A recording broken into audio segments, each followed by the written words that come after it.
तो hello day dreamers, कैसे हैं आप। आशा करती हूँ आप सभी अच्छे होंगे। फर्स्टली जो सब्जेक्ट मैंने शुरू किया है वो है anatomy and physiology. Anatomy and physiology पढ़ने के पीछे रीज़न ये है कि हमारे मेडिकल सर्जिकल नर्सिंग भी इसी के साथ साथ कंप्लीट हो जाएगा। मेडिकल सर्जिकल नर्सिंग एक ऐसा सब्जेक्ट है जिससे एनाटॉमी बेस है। मेडिकल सर्जिकल नर्सिंग जो इसी के ऊपर निर्धारित है पूरा का पूरा, तो हम इसे पढ़ेंगे एक साथ। तो हमें ये समझ में आएगा कि कौन से नॉर्मल बॉडी पार्ट में कौन सी डिजीज़ेस हो सकती हैं, कैसे हो सकती हैं, उनका ट्रीटमेंट, सब कुछ हमें समझ में आएगा। तो हम अब शुरू करते हैं। तो हम फर्स्ट ऑफ ऑल इसमें पढ़ने वाले हैं सेल एंड टिश्यू। हम पहले पढ़ेंगे introduction of human anatomy and physiology. Human anatomy and physiology का इंट्रोडक्शन देखते हैं। Anatomy means science of body structure and physiology means science of body function. Anatomy का मतलब होता है कि बॉडी की स्ट्रक्चर की साइंस पढ़नी है, कि उसके स्ट्रक्चर में क्या क्या इंक्लूड और फिजियोलॉजी का मतलब है कि बॉडी के फंक्शंस को पढ़ना है ना, उनकी साइंस को पढ़ना है, फंक्शंस को, कि भाई वो कैसे फंक्शन कर रहा है। तो अभी हम देखेंगे कि there are 6 level of structural organization of human body. तो 6 लेवल ऑफ स्ट्रक्चरल ऑर्गेनाइजेशन है ह्यूमन बॉडी का। तो 6 लेवल पर ह्यूमन बॉडी का ऑर्गेनाइजेशन होता है। तो फर्स्ट लेवल केमिकल लेवल होता है, ठीक है। फर्स्ट लेवल क्या होता है? Chemical level. केमिकल लेवल में हम देखेंगे कि smallest unit of human anatomy and physiology is atom. Atom क्या है?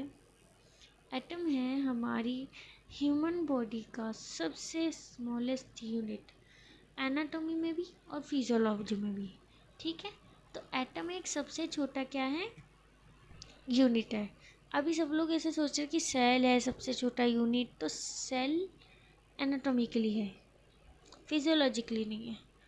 एनाटॉमिकली और फिजियोलॉजिकली बोथ में जब पूछे तो smallest unit of human anatomy and physiology is atom, ठीक है। तो एटम के बाद हम 26 एलिमेंट्स जो हमारी बॉडी में नॉर्मली मिल जाते हैं, जो 26 एलिमेंट्स हैं, ठीक है, जो 26 एलिमेंट है ह्यूमन बॉडी में नॉर्मली मिलने वाले, ठीक है। Along them 4 like oxygen 6, along them 4, इसमें से जो 4 होते हैं, जो इसमें देखिए अभी कि इनमें 4 जो होते हैं वो होते हैं like oxygen, carbon, hydrogen and nitrogen, ठीक है।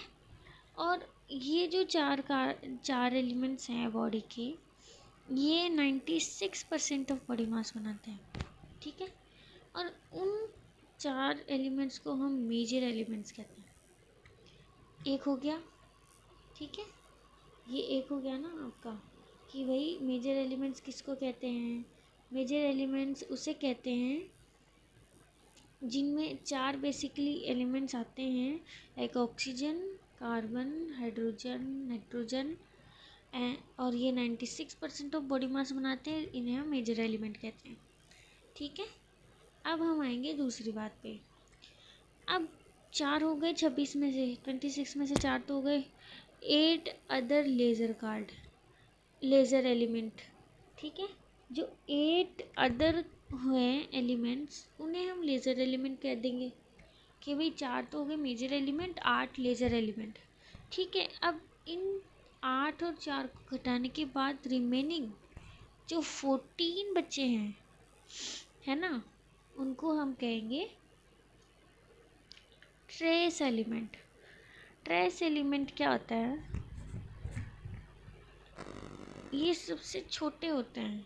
अभी क्या है कि ये इन सभी एलिमेंट्स में सबसे छोटे लेज़र वाले होते हैं, तो इन्हें ट्रेस एलिमेंट बोला हुआ है, क्योंकि लेज़र एलिमेंट हो गया, इनका नाम ट्रेस एलिमेंट है। तो टू, अब इसमें क्या पढ़ेंगे कि 2 और मोर atom join together and form molecule. Molecule कैसे बनता है? हाउ वी नो कि मॉलिक्यूल बनता है? Molecule made up by the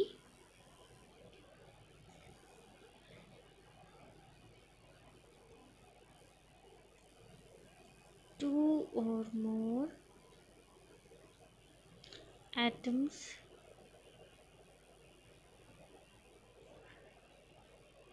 एक साथ आ जाएंगे। अब ये 2 एटम मैंने बना दिए। अब इसे एक साथ लाएंगे तो मॉलिक्यूल बन जाएगा। राइटिंग पे मत जाइए क्योंकि मैं यहाँ पे सिर्फ समझा रही हूँ, अपनी राइटिंग भी दिखा रही हूँ, ठीक है। तो हमें ये समझ में आ गया कि मॉलिक्यूल कैसे बनता है। तो मॉलिक्यूल बनता है 2 या 2 से ज़्यादा एटम एक साथ जुड़कर मॉलिक्यूल को बनाते हैं, ठीक है। अब हम पढ़ेंगे सेलुलर। सेलुलर में क्या है, अब हम पढ़ेंगे सेलुलर लेवल पर। तो सेलुलर लेवल पर क्या है कि सेलुलर लेवल पर हमें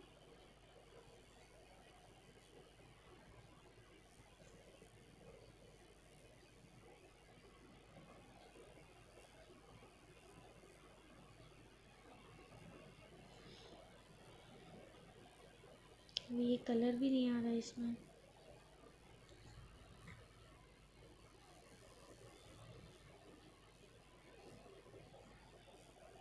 इतनी देर तक कैंसिल।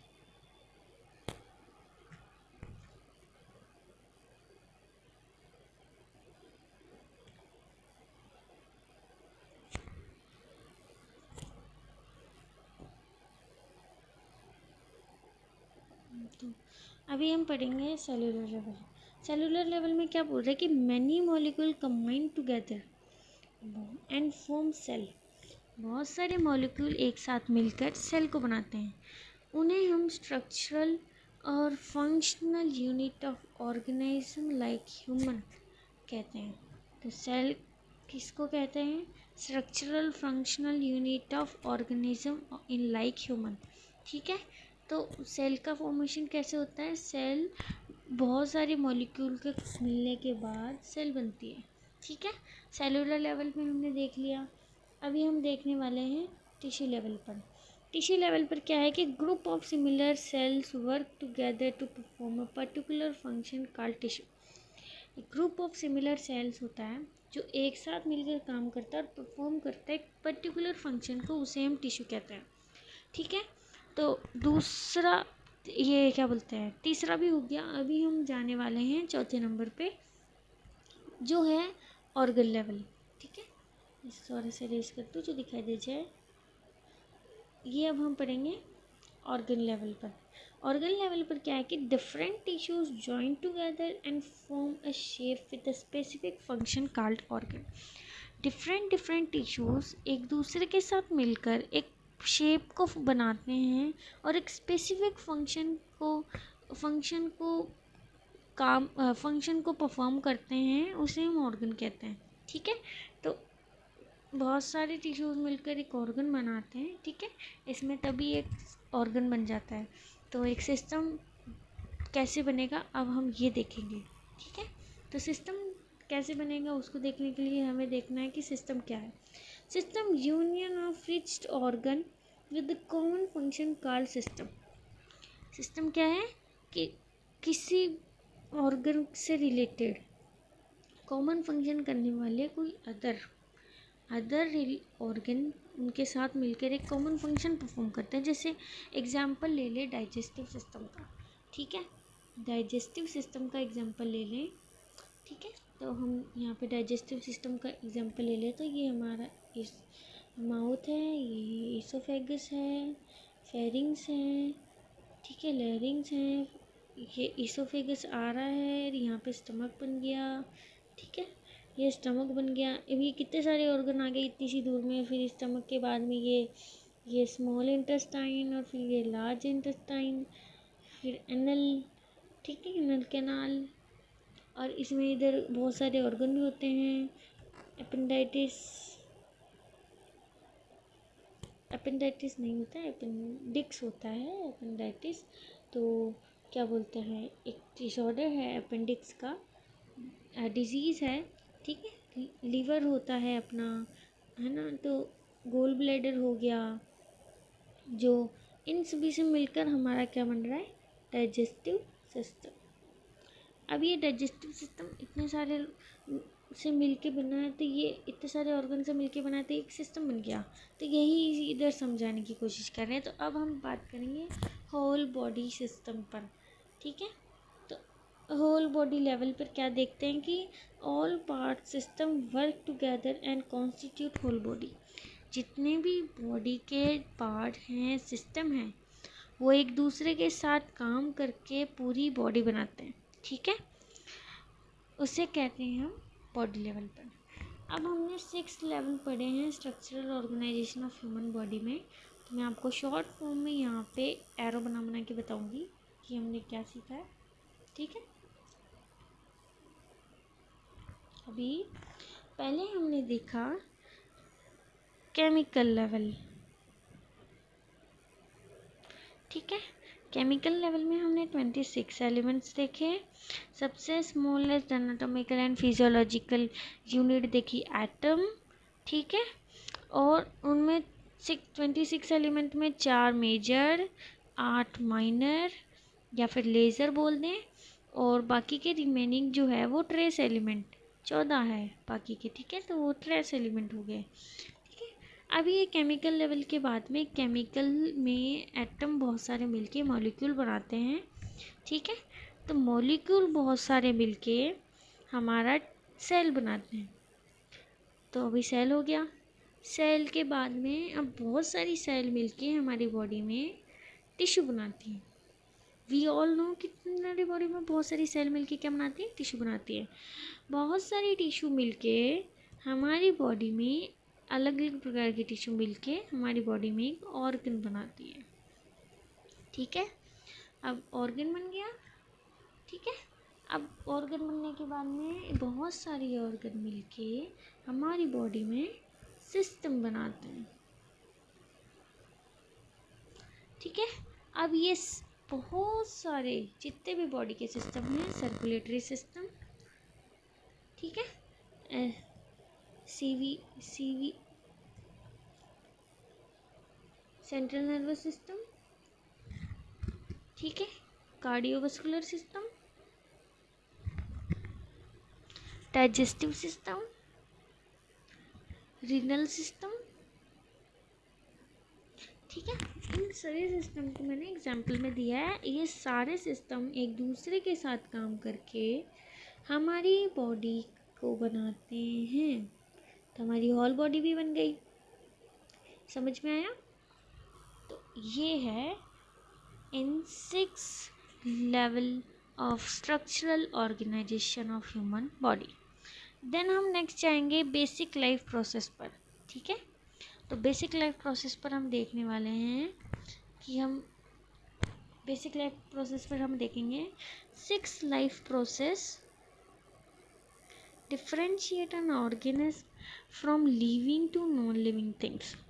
जैसे 6 लाइफ प्रोसेस हैं जो डिफरेंशिएट करती है ऑर्गेनिज्म को लिविंग से नॉन लिविंग थिंग्स के अंदर, ठीक है। अब ये जो 6 लाइफ प्रोसेस हैं ये हमारे लिए बहुत ज़रूरी है अगर हम जिंदा हैं तो। अगर इनमें से हमारे पास एक भी नहीं है तो which means we are dead, ठीक है। तो हम देखेंगे मेटाबॉलिज्म। मेटाबॉलिज्म क्या होता है? Metabolism is the sum of chemical process that occurs into body. It has 2 phases. One is a catabolism and second is a anabolism. Metabolism एक chemical का प्रोसेस है। सम ऑफ ऑल केमिकल, जितने भी chemical process हमारी body में होते हैं उन सब का एक प्रोसेस है केमिकल प्रोसेस मेटाबॉलिज्म, जो कि हमारी बॉडी में अकर होता है 2 फेजेस के अंदर। पहला हमारा हो गया कैटाबॉलिज्म, सेकंड हमारा हो गया एनाबॉलिज्म। कैटाबॉलिज्म का मतलब होता है breaking complex molecule into simple. जो कॉम्प्लेक्स मॉलिक्यूल होते हैं उन्हें सिंपल मॉलिक्यूल में तोड़ना हमारा कैटाबॉलिज्म होता है। और ये जो एनाबॉलिज्म होता है इसका मतलब होता है फॉर्मिंग अ कॉम्प्लेक्स मॉलिक्यूल।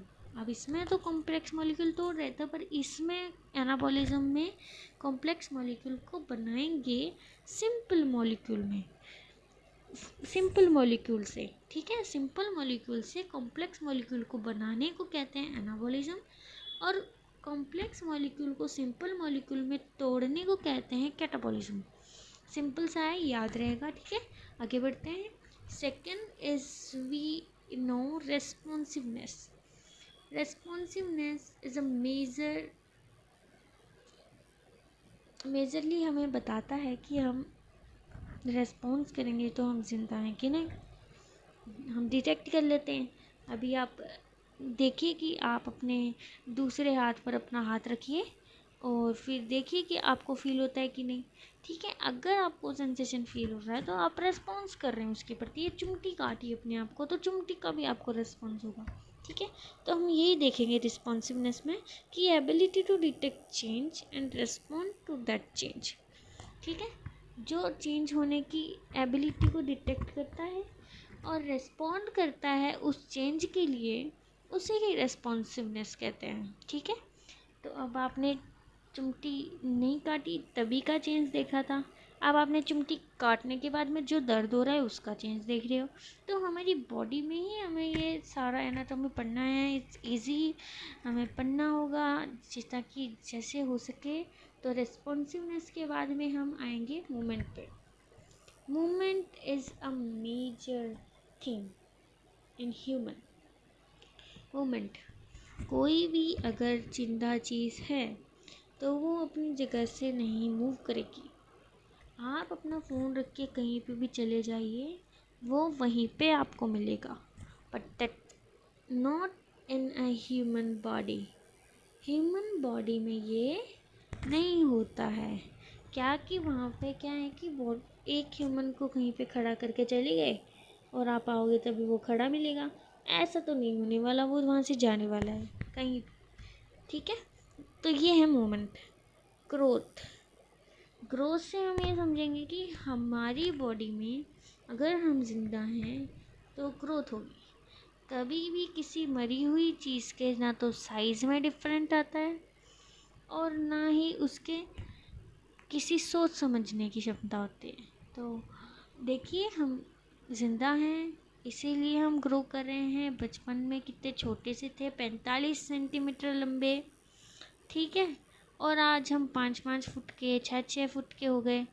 तो ये ग्रोथ है, फिज़िकल ग्रोथ। ठीक है, हम बच्चे थे तभी हमें कुछ नहीं आता था, आज हमें बहुत कुछ आता है, हमने बहुत कुछ देखा है। तो ये हमारा साइकोलॉजिकल ग्रोथ हो गया। ठीक है, ग्रोथ 2 प्रकार से होती है, इसलिए मैंने दोनों प्रकार से बता दी। डिफ्रेंशिएशन, डिफ्रेंशिएशन का मतलब होता है किसी भी दो चीज़ों में डिफरेंट करना। ठीक है, अभी आप इस वीडियो को आज देखना चालू कर रहे हैं, आज आपने पीआर यादव नहीं पढ़ी है, पर आज के कुछ दिनों बाद जब आप बहुत सारा सिलेबस कर चुके होंगे, आप सोचेंगे कि यू कैन डू इट, और आपने बहुत ज़्यादा डिफरेंट आया है आपकी पढ़ाई में कि आप कंसिस्टेंसी से पढ़ रहे हैं। ठीक है, तो ये डिफ्रेंशिएशन आपको देखने को मिलेगा। रिप्रोडक्शन, अभी कोई भी निर्जीव वस्तु 1 से 2 तो होगी नहीं। जो भी जिंदा है, जो लिविंग ऑर्गन है, जो लिविंग ऑर्गेनिज्म है, वही तो 1 से 2 बन रही है। अभी आप अमीबा को ले लो, ये मरी हुई नहीं है, ये 1 से 2 हो जाएगी। ठीक है, ये रिप्रोडक्शन का ही टाइप है। हमने 10th 11th 12th में पढ़ा है, 8th में भी पढ़ा है। ठीक है, 7th में भी पढ़ा है। तो ठीक है, ये इसमें इतना डीपली जाने की ज़रूरत नहीं है, एग्जाम्पल है एक। ठीक है, तो रिप्रोडक्शन उन्हीं में होता है जो लिविंग होते हैं। ठीक है, रिप्रोडक्शन ह्यूमन में भी होता है, वो भी लिविंग है। वो लिविंग है तभी तक उनमें रिप्रोडक्शन होगा, उसके बाद उनमें रिप्रोडक्शन भी नहीं होगा। ठीक है, तो अब हम आगे बढ़ते हैं। हमारे यहाँ पे पॉइंट था stopping of any above process result into death of cell and tissue। अब ये जो हमने 6 प्रोसेस लाइफ की देखी हैं, इनमें से किसी भी प्रोसेस का काम नहीं करना, रुक जाना, death of cell and tissue का रिजल्ट है, जिसका मतलब होता है डेथ ऑफ बॉडी।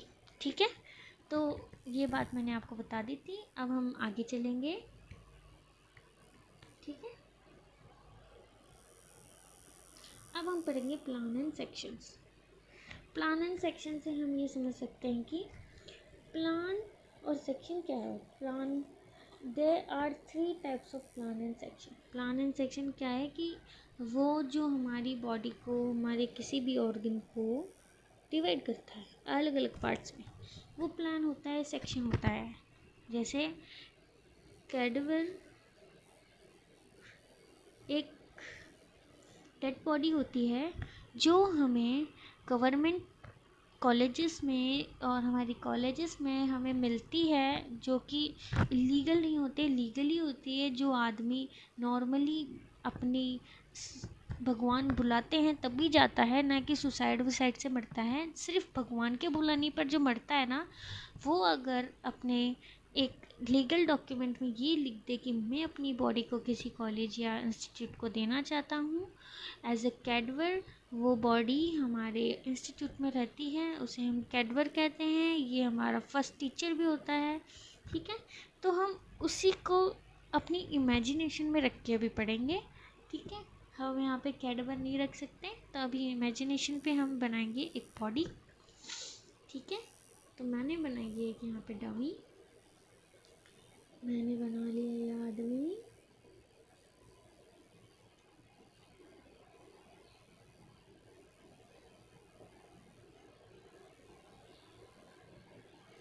मैंने इसके गंदे से हाथ बना दिए। ठीक है, डोंट माइंड, ये हाथों पे मत जाओ। He is a good honourable person जिसने हमें अपनी बॉडी दी है। और हाँ, जब भी हम प्लान और सेक्शन करेंगे तो यू जस्ट इमेजिन कि ये खड़ा नहीं है, ये खड़ा नहीं है। ठीक है, ये लाइंग डाउन पोजीशन में है, ये सोया हुआ है। एक बेड पर इसे सुला दो, दैट्स इट। या ये आपके सामने खड़ा भी दिख रहा है तो भी आप ऐसे सोचो कि ये सोया हुआ है। ठीक है, ऐसे ही हाथ को साइड में करके इसी पोजीशन में सोया हुआ है। ठीक है, तो अभी हम पढ़ेंगे 3 टाइप के हमारे पास ये प्लान्स और सेक्शन हैं। 3 टाइप के हैं। तो पहला वाला हमारा है सैजिटल प्लान। ठीक है, what is the sagittal plan? Sagittal plan क्या है? Sagittal plan, a vertical plan or a section that divide the body or organ into the right and left। एक ऐसा वर्टिकल और सेक्शन, वर्टिकल प्लान और section जो divide करता है body और ऑर्गन को राइट और लेफ्ट के अंदर। ठीक है, तो अभी ये हमारा बॉडी तैयार है यहाँ पे। अब हम यहाँ पर बनाएंगे एक कलरफुल लाइन। ठीक है, जिससे हमें हाईलाइट हो जाए कि ये सैजिटल प्लान है। ऐसा प्लान जो वर्टिकली हमारी बॉडी को लेफ्ट और राइट में डिवाइड करता है प्लान्स में। और सैजिटल प्लान जो है और जो सेक्शन में डिवाइड करता है, ये अभी ये राइट है और ये लेफ्ट है। ठीक है, इनमें हमें डिवाइड कर रहा है, तो ये हो गया कौन सा प्लान? Sagittal plan.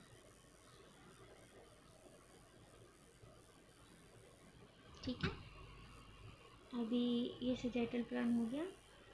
अभी ये सैजिटल प्लान होने के बाद में अभी हम देखेंगे यहाँ पे frontal coronal plan. Frontal plan बोल दो या फिर कोरोनल प्लान बोल दो। ठीक है, एज इट इज़, आपको जैसा सही लगे। ये दोनों ही नाम होते हैं। फ्रंटल प्लान भी पूछ लेते हैं एग्जाम में, कोरोनल प्लान भी पूछ लेते हैं। तो फ्रंटल प्लान, अ प्लान और section that divide the body और organ into the interior and posterior. ठीक है, वो प्लान और सेक्शन जो बॉडी को डिवाइड करता है इंटीरियर और पोस्टीरियर के अंदर, उसे हम कहेंगे फ्रंटल और कोरोनल प्लान। ठीक है, ठीक है, तो अब हम यहाँ पे देखने वाले हैं कि हम कैसे बॉडी को डिवाइड करेंगे। इंटीरियर पोस्टीरियर बनाना है ना, तो कुछ तो करना ही पड़ेगा। अब ये दूसरा ग्रीन कलर ले लेते हैं। ठीक है, अभी हमें इसे इंटीरियर पोस्टीरियर में बनाना है। तो ये सोचो कि ये इंटीरियर पार्ट आपको दिखाई दे रहा है, किसी आदमी को ऐसे बीच में से काटते हैं। अभी ये आपके पास एप्पल है, एप्पल रेड कलर का होता है बट मैं यहाँ पे ग्रीन बना रही हूँ, ग्रीन एप्पल भी होता है, ठीक है। ये एप्पल है आपके पास, ठीक है।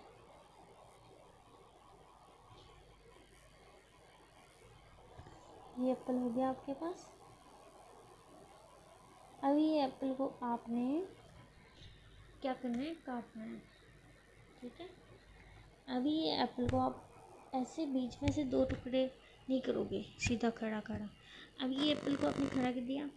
अब इसको तो आप कैसे भी काटो, आपको ऐसे सेम से ही लगेगा, कहीं से भी काट लो आपको ये सेजेटल प्लान ही दिखाई देगा। बट जब आप एक ह्यूमन बॉडी को काटेंगे तो आपको ये से सोचिए कि ये इंटीरियर पार्ट है, ठीक है। ये क्या है, इंटीरियर पार्ट, और इसी के दो टुकड़े कर देंगे बीच में से ऐसे, ठीक है। तो एक एप्पल तो ये निकलेगा और एक एप्पल ये निकलेगा, ये सिमिलर होंगे, ऐसे ही हमारी ह्यूमन बॉडी के पार्ट हो जाएंगे। ऐसे ही एक ह्यूमन बॉडी का पार्ट भी बचेगा। ये हाथ निकल गए और ये पैर निकल गया, बट यहाँ पोस्टीरियर पार्ट है, ठीक है, और ये इंटीरियर पार्ट है। समझ में आया।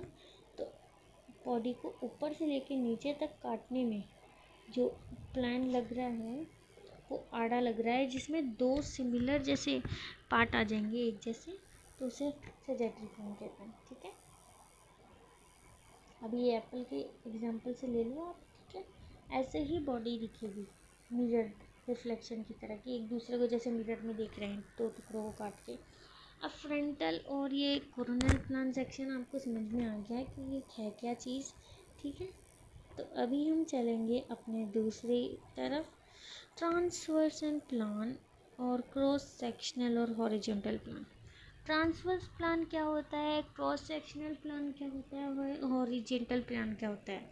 ये एक ही प्लान के तीन अलग अलग नाम हैं, ठीक है। तो ये हॉरिजॉन्टल प्लान के नाम से भी पूछा जा सकता है, क्रॉस सेक्शनल प्लान के नाम से भी पूछा जा सकता है, ट्रांसवर्स प्लान के नाम से भी पूछा जा सकता है। तो अ प्लान और a section that divide the body और organ into the superior and inferior portion. वो प्लान और सेक्शन जो डिवाइड करता है बॉडी को और ऑर्गन को सुपीरियर और इंफीरियर पोर्शन के अंदर। अभी ये एप्पल काटा, सिमिलर पोर्शन दिखाई दिया, ठीक है, ठीक है ना। बट जब इसी एप्पल को आप काटेंगे तो अब आप ऐसे नहीं काटेंगे, ठीक है। अब आप काटेंगे इसे आड़ा, जिसमें कि एक तरफ तो एप्पल की चोटी होगी, ठीक है, एक तरफ तो चोटी होगी इसकी और एक तरफ होगी इसकी नीचे वाली हिस्सा, ठीक है। तो ये एप्पल कुछ ऐसा दिखेगा, ठीक है, ऐसा दिखेगा। ये पत्ता लगा हुआ है, वो साइड अलग दिखेगी, ठीक है। ये एप्पल कटा हुआ है, ऐसे ऐसे एप्पल दिखेगा आपको, और ये दिखेगा नीचे का हिस्सा जो कि कटा हुआ है। स्टार लाइक स्ट्रक्चर होती है एप्पल के अंदर, हम सबको पता है। ऐसे एप्पल दिखेगा नीचे का। ये हो गया ट्रांसवर्स, हॉरिजॉन्टल और क्रॉस सेक्शनल प्लान। अगर बॉडी में काटेंगे तो हम ऐसे काटेंगे, बीच में से सीधा, ठीक है, बीच में से ऐसे सीधा काट देंगे। ये अपर बॉडी पार्ट हो गया, ये लोअर बॉडी पार्ट हो गया, ठीक है। तो उसको कह देंगे हम लोग सुपीरियर पार्ट, ठीक है, और इन्फीरियर। ये ऑर्गन में भी होता है, सभी में होगा ट्रांसवर्स सेक्शन, ठीक है। मोस्ट कॉमनली क्या जाता है ट्रांसवर्स सेक्शन, इंटीरियर पोर्शन कौन सा है, पोस्टीरियर कौन सा है, ठीक है। ये हमें ये समझाने के लिए कर रहे हैं, सुपीरियर, इन्फीरियर, इंटीरियर, पोस्टीरियर, ठीक है। ये वर्टिकल प्लान में जो है ये राइट लेफ्ट, ठीक है, ये सब हमें आगे काम आने वाले हैं। अब हम पढ़ेंगे मेन चीज़, हमारे सेल। सेल क्या है, cell is a living and no, अब हम पढ़ेंगे cell is a living structural and functional unit of enclosed by membrane cell. Cell क्या है, सेल है एक living structural and functional unit जो एनक्लोज होती है मेम्ब्रेन के द्वारा। ये सेल डिवाइड होती है 3 मेन पार्ट में, प्लाज्मा मेम्ब्रेन, साइटोप्लाज्म और न्यूक्लियस। ठीक है, प्लाज्मा मेम्ब्रेन और सेल पढ़ेंगे अब पहले हम। तो प्लाज्मा मेम्ब्रेन में हम पढ़ेंगे कि सेल मेम्ब्रेन जो है वो आउटर बाउंड्री ऑफ सेल और सिलेक्टिवली अलाउ करती है सब्सटेंस को एंटर और लीव करने के लिए सेल के अंदर। सेल मेम्ब्रेन है वो सेल की आउटर बाउंड्री बनाएगी, पहली बात। दूसरी बात, वो आउटर बाउंड्री बनाने के बाद अपना काम करेगी किसी भी सब्सटेंस को उसके अंदर आने और जाने में। आप सिंपली नोट्स मत बनाइए, अपनी बुक खोलिए और उसमें बस देखते रहिए, पढ़ते रहिए। ठीक है, आपके बस हर एक वर्ड को मैं लाइन बाय लाइन करवा रही हूँ, क्योंकि उससे आपको मदद मिलेगी कि आपका कोई भी वर्ड नहीं समझ में आ रहा है वो आपको समझ में आ जाएगा। ठीक है, तो पहला तो सेल मेम्ब्रेन का काम हो गया कि वो पहली तो बात है कि सेल जो है उसकी आउटर बाउंड्री जो है, ठीक है, ये जो है आउटर बाउंड्री है सेल की।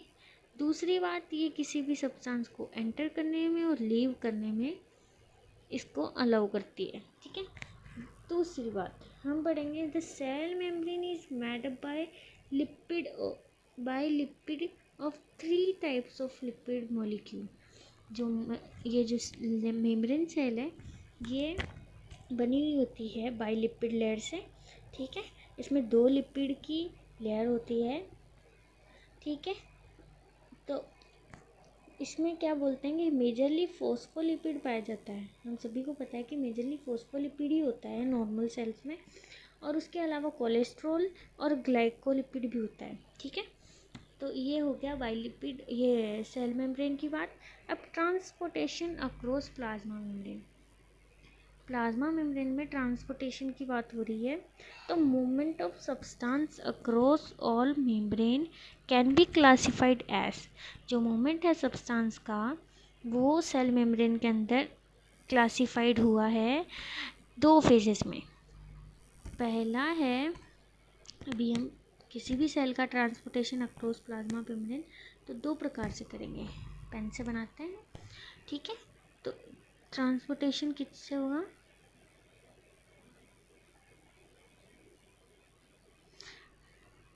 ये ट्रांसपोर्टेशन कैसे होगा, 2 प्रकार से होगा। ठीक है, पैसिव प्रोसेस होगा एक, तो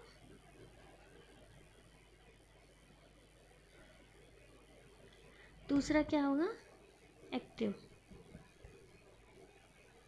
ये बहुत मेजर है, इसे समझने में ही बहुत टाइम लग जाता है। कई बच्चों के लिए ये बहुत डिफ़िकल्ट होता है कि वो समझ नहीं पाते हैं। तो यहाँ पे हम लोग एकदम सिंपल वे में समझेंगे। पहला है पैसिव प्रोसेस। ठीक है, पहला है क्या है, पैसिव प्रोसेस है। पहला पैसिव प्रोसेस है तो जिसमें हम क्या देखेंगे, द सब्सटेंस मूव डाउनवर्ड। वो सब्सटेंस जो मूव करता है downward by its concentration gradient, खुद के कंसंट्रेशन ग्रेडियंट में बिना किसी एनर्जी ऑफ सेल के यूज़ किए हुए। ठीक है, the substance moves downward its concentration gradient without use of energy of cell, है ना। तो ये क्या बोल रहा है कि कोई भी सब्सटेंस का मूवमेंट करना डाउनवर्डली कंसंट्रेशन ग्रेडियंट से बिना किसी, इट्स कंसंट्रेशन ग्रेडियंट, है ना, और सेल की जो कोई भी एनर्जी है उसका यूज़ ही नहीं करता। जैसे एटीपी हमारी सेल की एनर्जी होती है इस केमिकल रिएक्शन में, तो वो इसका इस्तेमाल नहीं करता है। तो एग्जाम्पल जो दिया हुआ पैसिव प्रोसेस में वो है ट्रांसपोर्टेशन ऑफ सब्सटेंस का simple diffusion, facilitated diffusion, osmosis diffusion. ठीक है, तो हमें इन तीनों को याद करने के लिए एक बनाना पड़ेगा, क्या, एक बनाना पड़ेगा अपना टर्मिनोलॉजी। पहला है सिंपल, दूसरा है फैसिलिटेड और तीसरा है ऑस्मोसिस। ठीक है, तो हमें याद करना पड़ेगा स्फो। ठीक है, तो सिंपल डिफ्यूजन के अंदर हम पढ़ेंगे, स्फो के अंदर पहला एस है तो उससे एस लेटर से सिंपल डिफ्यूजन आ रहा है। सिंपल डिफ्यूजन से हम पढ़ेंगे movement of substance freely through lipid bilayer of cell membrane without help of membrane transport protein। इसमें क्या बोला है कि किसी भी सब्सटेंस का फ्रीली मूवमेंट करना लिपिड बाइलेट सेल मेम्ब्रेन में बिना किसी मेम्ब्रेन ट्रांसपोर्ट प्रोटीन के यूज़ के, हेल्प के, ठीक है, बिना किसी मेम्ब्रेन ट्रांसपोर्ट प्रोटीन के हेल्प के ही किसी भी सब्सटेंस का फ्रीली लिपिड बाइलेयर से मूवमेंट करना, ठीक है, ये सिंपल डिफ्यूजन होता है। समझ में आया? सिंपल था ना। अभी फैसिलिटेड डिफ्यूजन।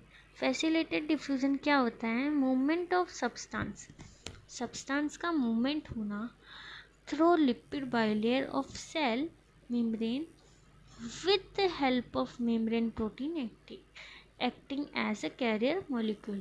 अभी पहले वाले में क्या है कि मेम्ब्रेन ट्रांसपोर्ट प्रोटीन का हेल्प नहीं ले रहा था सिंपल डिफ्यूजन में, बट फैसिलिटेड डिफ्यूजन में हम नाम से ही समझ सकते हैं। F means facilitated. फैसिलिटेड का मतलब होता है फैसिलिटी देना। अभी आपको यहाँ से कहीं पे जाना है, आप जहाँ पर भी हैं अपने घर से अगर आपको 2 किलोमीटर 3 किलोमीटर दूर जाना है तो आपको किसी भी गाड़ी की फैसिलिटी मिल रही है, वो एक फैसिलिटेड हो गई आपके लिए कि आप उस पर आराम से बैठ के जा सकते हैं, ठीक है। अगर आप उसका हेल्प लिए बिना जा रहे हो, आपको टाइम लगेगा, ठीक है, बहुत ज़्यादा टाइम लगेगा, आप एनर्जी अपनी खुद की वेस्ट कर रहे हो, किसी दूसरे की हेल्प नहीं ले रहे, ठीक है। तो फैसिलिटेड डिफ्यूज़न में ऐसा होता है कि जो आप एक फ्रीली मूवमेंट सब्सटेंस हो, जो कि अपनी बाइक पे या फिर अपनी कार में बैठते हो और अपने इस बीच में जितना रास्ता है उसको लिपिड बाइलेयर समझो, इसको क्रॉस करने के लिए आपने अपने एक उस बाइक का मदद लिया है। उस बाइक को आप मेम्ब्रेन ट्रांसपोर्ट प्रोटीन समझो, जो कि आपको हेल्प कर रहा है, ठीक है, यहाँ से वहाँ ले जाने में, और ये एक्टिंग कर रहा है एज ए कैरियर मॉलिक्यूल। जैसे कि आप बाइक पर बैठते हैं तो आपको बाइक वहाँ तक लेके जाती है, ठीक है, वैसे ही ये प्रोटीन एक्टिंग करता है एज ए कैरियर मॉलिक्यूल, ठीक है। तो अब हम चलेंगे आगे ऑस्मोसिस के अंदर। ऑस्मोसिस में हम देखेंगे it's a special kind of diffusion in which only water can diffuse occurs. ये एक स्पेशल काइंड ऑफ डिफ्यूज़न है जिसमें सिर्फ वाटर ही डिफ्यूज़ होता है। एक semi permeable membrane like cell membrane के अंदर होता है, ठीक है। तो ये एक स्पेशल काइंड ऑफ डिफ्यूज़न है ऑस्मोसिस, जिसमें water can diffuse, only water can diffuse and none another of that, ठीक है। तो सिर्फ वाटर डिफ्यूज़ होगा इसमें, और ये semi permeable membrane like cell membrane के अंदर ऑस्मोसिस होता है, ठीक है। तो अभी हम देखेंगे एक्टिव प्रोसेस। हमने SFO को पैसिव के अंदर देख लिया है, पैसिव प्रोसेस में। अब हम अपना एक्टिव प्रोसेस देखेंगे।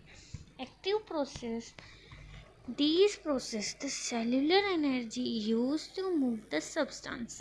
जो सेलुलर एनर्जी होती है ATP, इसका यूज़ करके सब्सटेंस का मूव करना एक्टिव प्रोसेस के अंदर आता है, ठीक है, ठीक है ना। तो अगेंस्ट इट कंसंट्रेशन ग्रेडियंट। अब ये जो है एक्टिव प्रोसेस, ये अपने कंसंट्रेशन ग्रेडियंट से अगेंस्ट जाता है, ये उसके साथ नहीं जाता है। जबकि जो ये पैसिव प्रोसेस था ये कंसंट्रेशन ग्रेडियंट के साथ जा रहा था, ठीक है, ये अगेंस्ट जाता है। It may be primary active transport energy obtain bye ATP। मैंने कहा था ना कि जो ये प्राइमरी एक्टिव ट्रांसपोर्ट होता है और एनर्जी ऑब्टेन करता है ATP के थ्रू, और सेकेंडरी एक्टिव ट्रांसपोर्ट में एनर्जी ऑब्टेन करता है are store in ionic concentration gradient, ठीक है। तो ये प्राइमरी एक्टिव ट्रांसपोर्ट के अंदर तो एनर्जी यूज़ करता है ATP की, और सेकेंडरी एक्टिव ट्रांसपोर्ट के अंदर एनर्जी जो स्टोर रहती है आयोनिक कंसंट्रेशन ग्रेडियंट के अंदर, उससे ये अपनी क्या बोलते हैं एनर्जी यूज़ करता है। ठीक है, example of active transportation of substance are endocytosis. Endocytosis क्या होता है? Injection of substance by a cell. Endocytosis का मतलब होता है ये एक सेल होती है जो कि किसी भी सब्सटेंस को अपने अंदर ले लेती है, ठीक है, और उसे डाइजेस्ट कर देती है, उसे हम एंडोसाइटोसिस कहते हैं। ये एक एक्टिव प्रोसेस के अंदर आता है, ठीक है। और एक्सोसाइटोसिस जो होता है, इसमें क्या होता है? Discharge of partial particles from a cell. अब इसके अंदर क्या होता है कि हमारी सेल्स जो पार्टिकल्स अपने अंदर से बाहर छोड़ देती है, उसे कहते हैं एक्सोसाइटोसिस। एंडो का मतलब अंदर, एक्सो का मतलब बाहर, ठीक है। Phagocytosis is a form of endocytosis. तो फेगोसाइटोसिस इसमें आप नहीं बोल सकते, क्योंकि फेगोसाइटोसिस एंडोसाइटोसिस का ही एक पार्ट है, ठीक है। In which self engulf large solid particle like worm, out cells, bacteria etcetera, ठीक है। तो फेगोसाइटोसिस किसका पार्ट है? एंडोसाइटोसिस का ही है। एंडोसाइटोसिस और फेगोसाइटोसिस सिमिलर से ही होते हैं, बस इनमें थोड़ा बहुत डिफरेंस होता है, ये हम आगे कवर करेंगे। अब हम आगे पढ़ने वाले हैं साइटोप्लाज्म। हमने सेल मेम्ब्रेन देख लिया, पहला पार्ट था हमारी सेल का। अब हम साइटोप्लाज्म देखेंगे। साइटोप्लाज्म क्या है? Cytoplasm all cellular content between cell membrane and nucleus. जितना भी सेलुलर कंटेंट है वो सेल मेम्ब्रेन और न्यूक्लियस के बीच में होता है, उसे हम साइटोप्लाज्म कहते हैं। It has a two broad division, cytosol and organelles. ये एक ब्रॉड डिवीजन रखता है, साइटोसोल एंड ऑर्गन्स। अब जो साइटोसोल होता है वो इंट्रासेलुलर फ्लूइड होता है, ठीक है।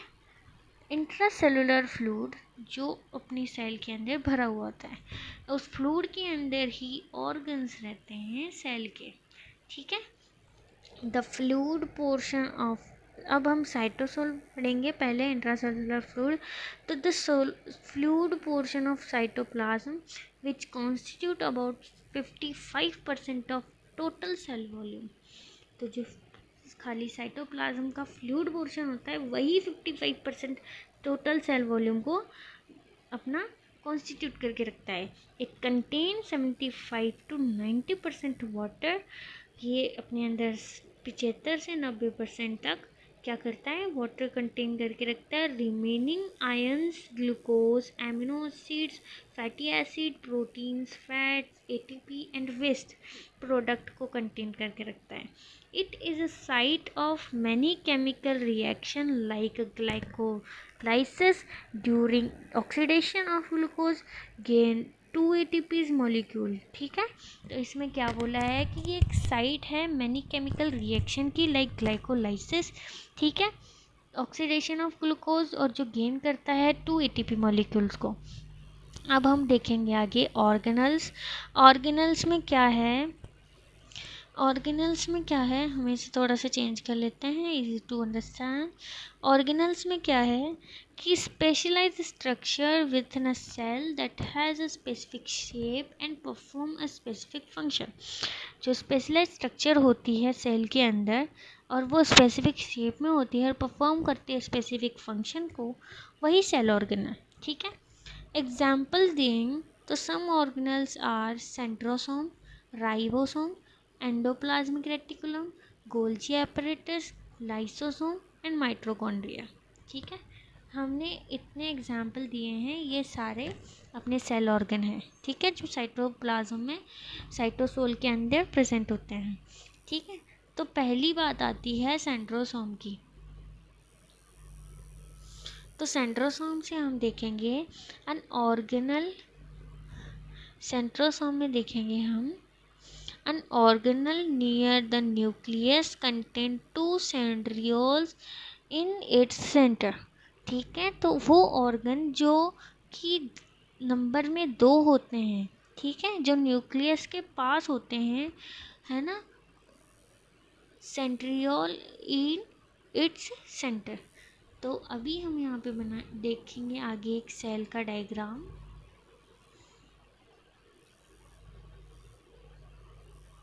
ठीक है, यहाँ पे क्या बोल रहा है कि हमें सेंट्रियोल कहाँ पर मिलेगा। ठीक है, तो हमें सेंट्रियोल देखने को मिलता है। अभी इस डायग्राम में तो सेंट्रियोल नहीं मिल रहा है, हम यहाँ पे डायग्राम बनाएंगे।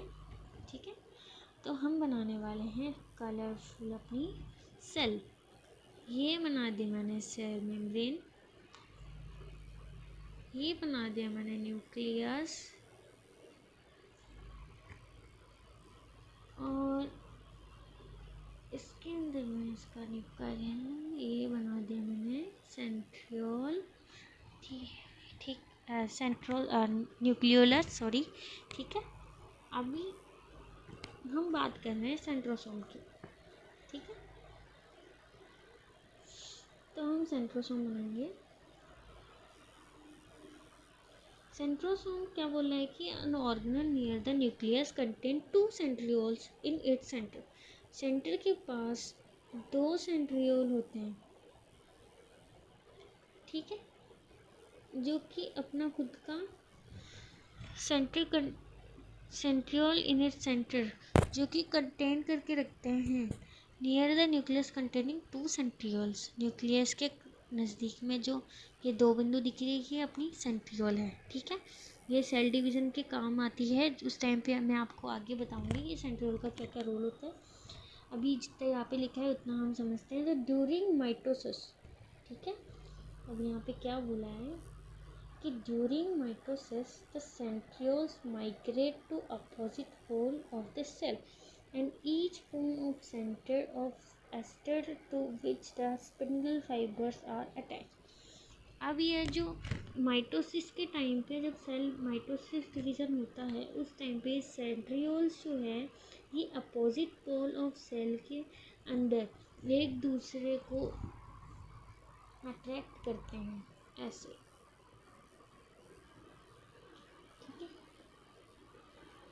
है ना, और फिर स्पिंडल फाइबर से अटैच हो जाते हैं।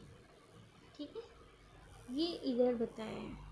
अभी ये डायग्राम इधर हो गया, अभी हम यहाँ पर आएंगे। अब हम देखेंगे ये जितना ऊपर दिखा था सेंट्रियोल के बारे में, ये इतना ही पढ़ेंगे, आगे पढ़ेंगे बाकी का।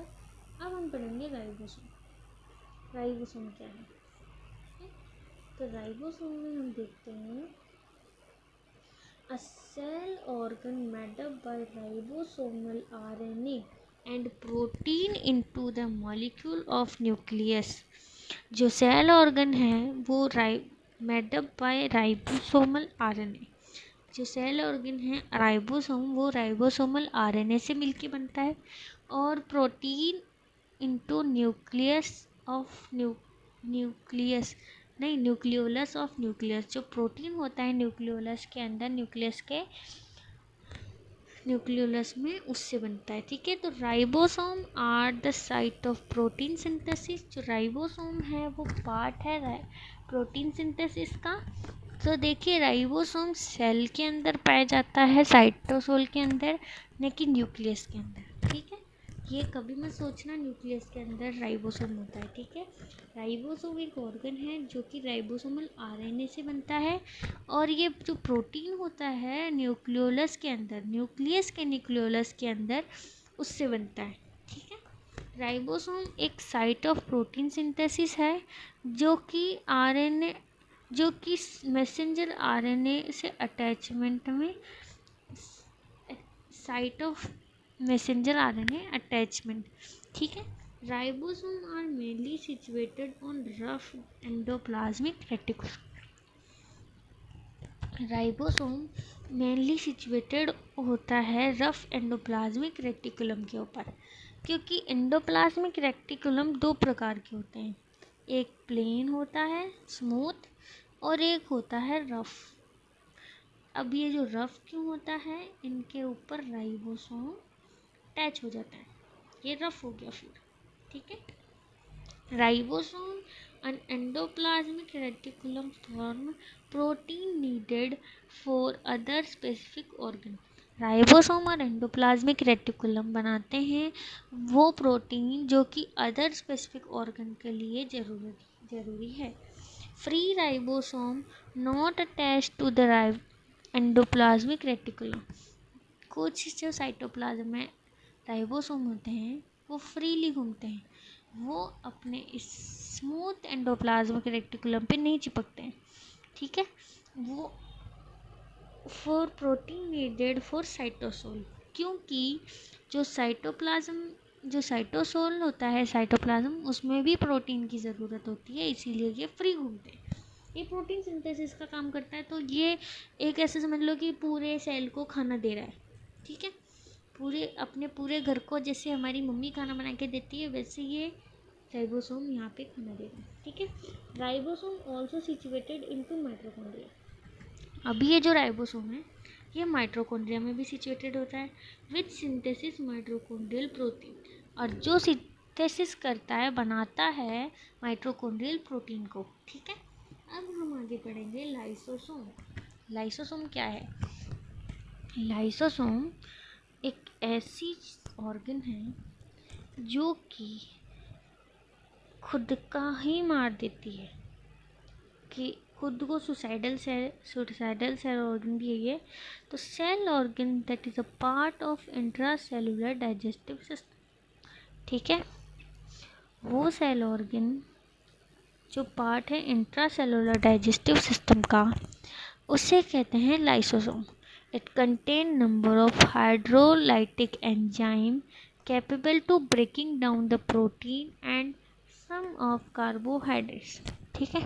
Lysosome enzyme contribute the digestion of pathogens, phagocytosis of a cell and also the damaged tissues। ठीक है। ये हो गया आपका लाइसोसोम। ठीक है। ये सुसाइडल सेल ऑर्गन भी है, क्योंकि ये खुद को खुद ही मार देती है, पाउच लाइक स्ट्रक्चर होती है इसकी। ठीक है। अब हम आएंगे एंडोप्लाज्मिक रेक्टिकुलम पे। एंडोप्लाज्मिक रेक्टिकुलम का मतलब अब हम देखेंगे। ठीक है। एंडोप्लाज्मिक रेक्टिकुलम क्या है?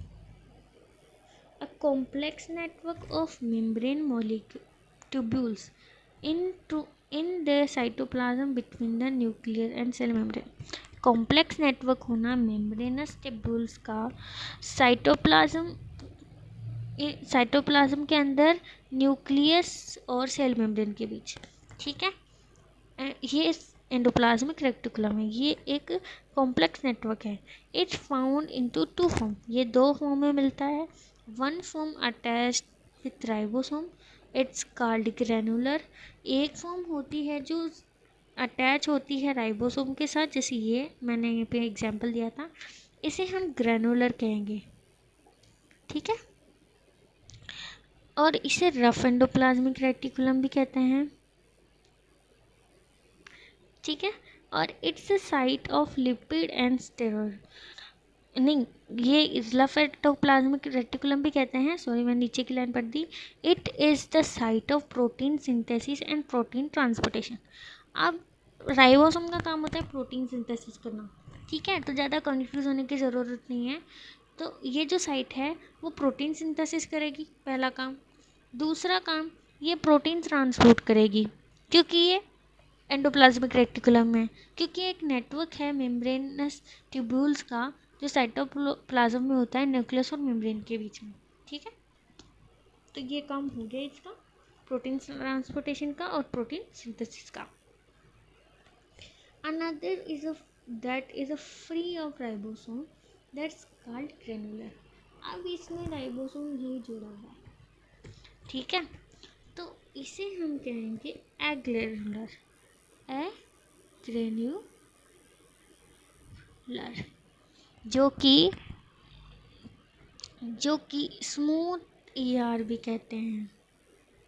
Endoplasmic reticulum. ये जो है वो site of lipid and steroid synthesis है।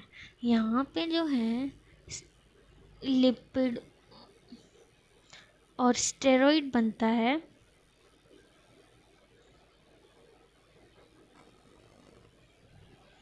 ठीक है, ठीक है, लिपिड और स्टेरॉइड बनता है, जैसे एस्ट्रोजन, टेस्टोस्टेरोन यहीं पे बनता है ना। एग्जाम्पल दे दिया। अब हम गोल्जी एपरेटस पे जाएंगे।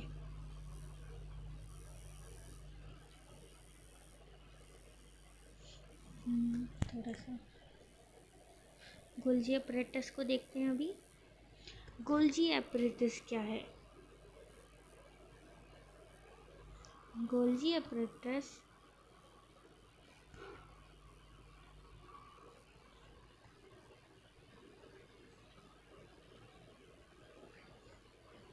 गोल्जी एपरेटस,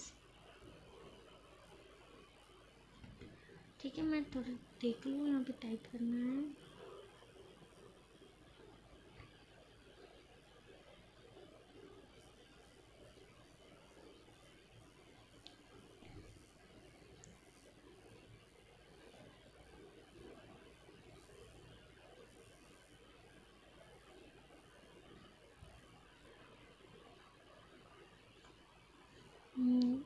गोल्जी एपरेटस में देखेंगे अभी हम थोड़ी देर में। ठीक है, ठीक हो गया ये। गोल्जी गोल्जी एपरेटस बोलते हैं, गोल्जी कॉम्प्लेक्स बोलते हैं इसे। ठीक है,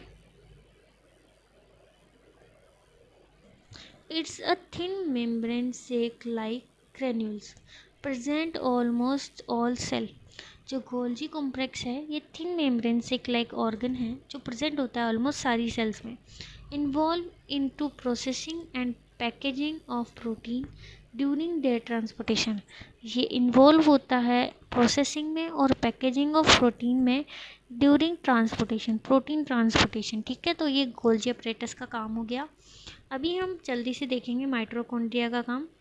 ठीक है, माइटोकॉन्ड्रिया का काम है a cell organ of rod and oval shaped, जिसका साइज है 0.5 mu metre in diameter. They contain the enzyme from the aerobic oxygen required. Aerobic वो होते हैं, जैसे माइक्रोबायोलॉजी में हमने पढ़ा है कि जिन्हें ऑक्सीजन की ज़रूरत है। Stage of cell respiration and दस are the site of most ATP synthesis. They contain enzyme for the aerobic.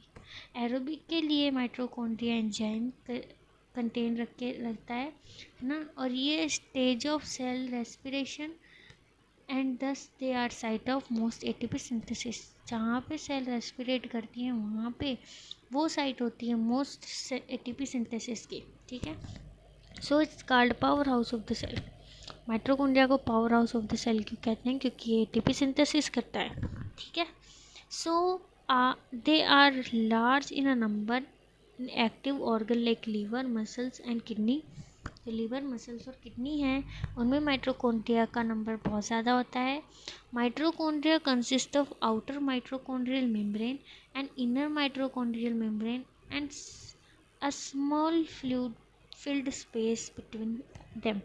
तो ये जो है ये माइटोकॉन्ड्रिया है, ये बना हुआ होता है आउटर और इनर माइटोकॉन्ड्रियल मेम्ब्रेन में, जिसमें इसके बीच में फ्लूइड भरा हुआ होता है। ठीक है, तो ये है इसकी स्ट्रक्चर। ठीक है, इनर माइटोकॉन्ड्रियल मेम्ब्रेन जो है वो कंसिस्ट होती है सीरीज ऑफ फोल्ड। ठीक है, ये है इनर वाला है जो कि माइटोकॉन्ड्रियल क्रिस्टाइस के नाम से जानते हैं। जो फ्लूइड फिल्ड होता है कैविटी के अंदर उस फोल्ड के बीच में, उसे हम माइटोकॉन्ड्रियल मैट्रिक्स कहते हैं। ठीक है, फिर mitochondrial cristae and mitochondrial matrix is the site of aerobic phase of cellular respiration. Mitochondria have their own DNA that inherited from mother only and contain 37 genes। ठीक है, अब हम देखेंगे न्यूक्लियस।